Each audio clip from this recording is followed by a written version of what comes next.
ചിലർക്ക് 8 മണിക്കൂർ ഉറങ്ങിയതിന് ശേഷം രാവിലെ എണീറ്റാലും ഒരു ഉന്മേഷം കുറവ്, പകൽ മുഴുവൻ ക്ഷീണം, ഉറക്കക്ഷീണം, ഒരു ജോലിയും ചെയ്യാൻ സാധിക്കാത്ത പോലെ ക്ഷീണം, മടിപ്പ്, ഉന്മേഷക്കുറവൊക്കെ തോന്നിക്കുന്നുണ്ട്. അതിൻ്റെ പ്രധാനപ്പെട്ട കാരണങ്ങൾ 7-8 കാരണങ്ങളുണ്ട്. അതിൽ പ്രധാനമായിട്ടും വരുന്നത് ഹിഡനായിട്ടുള്ള അനീമിയ. അനീമിയ എന്ന് പറഞ്ഞാൽ എല്ലാവർക്കും അറിയാം അല്ലേ? 5ാം ക്ലാസ്സിൽ പഠിക്കുന്ന കുഞ്ഞുങ്ങൾ മുതൽ പഠിക്കുന്നതാണ് അനീമിയ എന്താണെന്ന്. രക്തക്കുറവാണ്. രക്തക്കുറവ് മൂലമുണ്ടാകുന്ന ക്ഷീണം. പലതരത്തിലുള്ള അനീമിയുണ്ട്. അതിലേതാണെന്ന് കണ്ടുപിടിച്ച് ഐഡൻറ്റിഫൈ ചെയ്യുക ഏതാണെന്ന്. രണ്ടാമത്തെ കാരണം ഡീഹൈഡ്രേഷൻ. ശരീരത്തിൽ വേണ്ടുന്നത്ര ജലാംശമില്ലാത്ത അവസ്ഥ.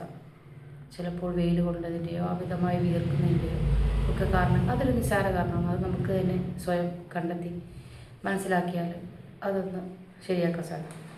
രണ്ടാമത്തെ പ്രധാന കാരണമാണ് തൈറോയിഡ്. തൈറോയിഡിൻ്റെ ഹോർമോണിലുണ്ടാകുന്ന വ്യത്യാസങ്ങൾ.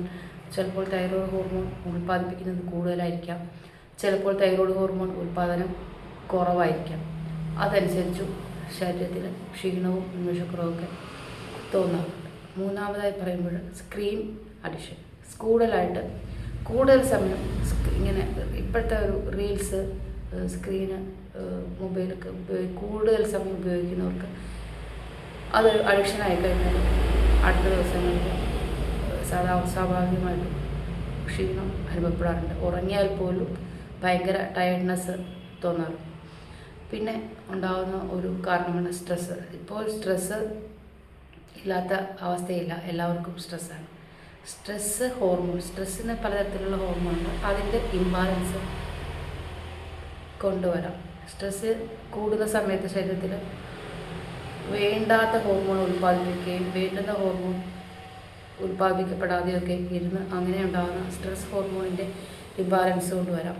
ബ്ലഡ് ഷുഗറിലുണ്ടാകുന്ന ഫ്ലക്ച്വേഷൻസ് കൊണ്ടുവരാം. ചിലപ്പോൾ ഷുഗർ ഹൈ ആയതുകൊണ്ടോ ലോ ആയതുകൊണ്ടോ ഒക്കെ ക്ഷീണം അനുഭവപ്പെട്ടെന്ന് വന്നേക്കാം. പിന്നെ പ്രധാനപ്പെട്ട ഒരു കാരണമാണ് വൈറ്റമിൻ ഡിയുടെ ഡെഫിഷ്യൻസി ഉണ്ടാകുന്നത്. ഇതൊക്കെയാണ് പ്രധാനപ്പെട്ട കാരണങ്ങൾ. നമ്മുടെ പകൽ സമയത്ത് ഉണ്ടാവുന്ന ക്ഷീണം, അമിതമായ ക്ഷീണം, ഒരു ജോലിയും ചെയ്യാൻ പറ്റുന്നില്ല, ഒരു മടുപ്പ്, ഉന്മേഷക്കുറവ്, തളർന്നെവിടെയും മാറിയിരിക്കാൻ. നിങ്ങൾക്കാർക്കെങ്കിലോ നിങ്ങളുടെ വീട്ടിലാർക്കെങ്കിലോ ഒക്കെ ഇത്തരത്തിൽ ഉണ്ടെന്നുണ്ടെങ്കിൽ നിങ്ങൾ ഈ പറഞ്ഞ കാരണങ്ങൾ ഒന്ന് ഒരു ഡോക്ടറുടെ സഹായത്തോടെ ഫൈൻഡ് ഔട്ട് ചെയ്തിട്ട്, ചിലപ്പോൾ നമുക്ക് ലോ BP ആയാൽ പോലും ക്ഷീണം അനുഭവപ്പെടാം, ലോ ഷുഗർ, ലോ BP ഇതൊക്കെ അനുഭവപ്പെടാം. അല്ലെങ്കിൽ ഒത്തിരി കാര്യങ്ങൾ ചെയ്തു തീർക്കാനുള്ളപ്പോൾ അയ്യോ ഇതെല്ലാം കൂടെ ഞാനിങ്ങനെ ചെയ്തു തീർക്കും എന്നോർത്തും ശരീരം നമ്മളെ മൈൻഡും ശരീരവും കൂടെ ചേർന്ന് ക്ഷീണിപ്പിച്ചേക്കാം. അതും ചില സമയത്തുണ്ടാവുന്ന കാരണങ്ങളാണ്. അപ്പോൾ നിങ്ങൾക്ക് ഇത്തരത്തിൽ ഒരു ദിവസമല്ല അടുപ്പിച്ച് കണ്ടിന്യൂസ് ആയിട്ട് ഇത്തരത്തിൽ ഉറക്കത്തിന് ശേഷവും ചിലപ്പോൾ ഉറക്കമില്ലെങ്കിലും ക്ഷീണം വരാം. ഉറക്കത്തിന് ശേഷവും നിങ്ങൾക്ക് ക്ഷീണം അനുഭവപ്പെടുന്നെങ്കിൽ നിങ്ങൾ ഒരു ഡോക്ടറുടെ സഹായത്തോടെ ഈ പറഞ്ഞ കാരണങ്ങൾ എന്തോ ആണെന്നുള്ളത് നിങ്ങൾ നോക്കി മനസ്സിലാക്കി അതിനുള്ള എന്തെങ്കിലും സപ്ലിമെൻറ്റോ അതിനുള്ള ഒരു സൊല്യൂഷൻ കാണുകയോ ചെയ്താൽ നിങ്ങൾക്ക് ആ ക്ഷീണം ഒന്ന് ശരിയായിരിക്കും. കോമൺലി സ്ത്രീകളിലാണ് ഈ പ്രശ്നം വരുന്നത്. പുരുഷന്മാരിൽ വരാറുണ്ട്. മെറ്റ്ഫോമിൻ കൂടുതലും ഇപ്പോൾ ഷുഗറിൻ്റെ ഫ്ലക്ച്വേഷൻസ് എന്ന് നമ്മൾ പറഞ്ഞിട്ടുണ്ട്. മെറ്റ്ഫോമിൻ എടുക്കുന്നവർക്ക് സ്ത്രീകളാണെങ്കിലും പുരുഷന്മാരാണെങ്കിലും വൈറ്റമിൻ B12 അബ്സോർപ്ഷൻ കുറയും. വൈറ്റമിൻ B12 നമ്മുടെ ശരീരത്തിന് അത്യാവശ്യമായിട്ട് വേണ്ടുന്ന ഒരു വൈറ്റമിനാണ്.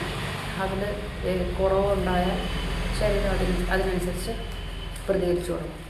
അപ്പോൾ അതിൻ്റെ ഭാഗമായിട്ട് നമുക്ക് ക്ഷീണം അനുഭവപ്പെടാറുണ്ട്. അപ്പോൾ മെറ്റ്ഫോമിൻ എഴുതിയിട്ടുള്ള ഡോക്ടർ കൂട്ടത്തിൽ വൈറ്റമിൻ സപ്ലിമെൻറ്റ് എഴുതാറുണ്ട്. അത് എഴുതി ആദ്യത്തെ ഒരാഴ്ച അല്ലെങ്കിൽ 10 ദിവസത്തെ മരുന്ന് എഴുതുന്നെങ്കിൽ അത് നമ്മൾ കഴിക്കും ആദ്യത്തെ ട്രിപ്പ്. അതിനുശേഷം വൈറ്റമിൻ നമ്മൾ ടാബ്ലറ്റ് ഒഴിവാക്കും. മെറ്റ്ഫോമിൻ മാത്രം കടയിൽ നിന്ന് വാങ്ങിച്ച് കഴിച്ചുകൊണ്ടിരിക്കും. ചിലർ ഷുഗർ നോക്കും, ചിലർ ഷുഗർ നോക്കത്തില്ല, ചിലർ മെറ്റ്ഫോമിൻ കഴിക്കത്തില്ല, ചിലർ വൈറ്റമിനും കഴിക്കത്തില്ല. മെറ്റ്ഫോമിൻ എൻ്റെ വിഭാഗത്തിൽപ്പെടുന്ന മരുന്നല്ല, അലോപ്പതിക് വിഭാഗമാണ്. എന്നാലും അത് പറയാതെ പറ്റത്തില്ല. കാരണം എൻ്റെ ക്ലിനിക്കിൽ വരുന്ന ഒത്തിരി പേർക്ക് മെറ്റ്ഫോമിൻ കഴിക്കുന്നവർക്ക് ക്ഷീണമുണ്ട്, അവർ വൈറ്റമിൻ കഴിക്കുന്നില്ല കൂട്ടത്തിൽ. പിന്നെ ഞാൻ വൈറ്റമിൻ കൊടുക്കാറുണ്ട്. അപ്പോൾ അതൊന്ന് ശ്രദ്ധിക്കുക കേട്ടോ. മേൽപ്പറഞ്ഞ കാരണങ്ങൾ ഏതാണെന്ന് മനസ്സിലാക്കി തന്നെ പോയി ഒന്നും ടെസ്റ്റ് ചെയ്യണ്ട. നിങ്ങളെ കണ്ടതിന് ശേഷം ഡോക്ടർ എഴുതി തരും, അല്ലെ നിങ്ങളോട് സംസാരിച്ചതിന് ശേഷം എഴുതിയതിന് ശേഷം നിങ്ങൾ പോയി ടെസ്റ്റ് ചെയ്ത് ഏതാണോ കുറവ് എന്ന് മനസ്സിലാക്കി അതിന് സപ്ലിമെൻറ്റേഷൻ നിങ്ങളുടെ ഈ ചുവ ഉണ്ടാകുന്ന ക്ഷീണം ഉന്മേഷക്കുറവൊക്കെ പെട്ടെന്ന് മാറി കിട്ടും. Thank you.